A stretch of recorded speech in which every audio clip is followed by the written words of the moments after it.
പരിശുദ്ധമായ ഖുർആനിൽ ബിസ്മി ഇല്ലാത്ത ഒരു സൂറത്തുണ്ട്. ഏത് സൂറത്താ? സൂറത്തു തൗബ.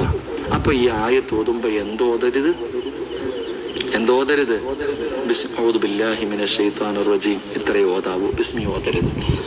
5 വഖത്ത് നിസ്കാരം കഴിയുമ്പോഴും ഔദു ബില്ലാഹി മിനശ് ശൈത്വാനിർ റജീം എന്ന് പറഞ്ഞിട്ട് ഈ ആയത്ത് ഓതണം. ഏതായത്താ?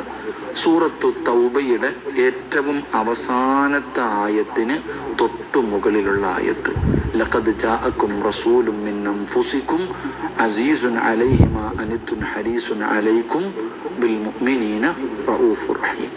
ഈ ആയത്ത് സൂറത്തു തൗബയുടെ ഏറ്റവും അവസാനത്തെ പേജ് എടുത്ത് നോക്കിയാൽ ആയത്ത് കാണാം. ഈ ആയത്താണ് മഹാനവറുകൾ ഓതിയത്. ഇന്ന് മുതൽ ഇൻഷാ അല്ലാഹ്, ഇന്നല്ല നാളെ സുബഹി നമസ്കാരം കഴിഞ്ഞത് മുതൽ എല്ലാവരും ഓതി തുടങ്ങ്. എന്നെങ്കിലും ഒരിക്കൽ മുത്തുനബി നമ്മളെ കാണാൻ വരും. അള്ളാഹു ഭാഗ്യം തരുമാറാകട്ടെ.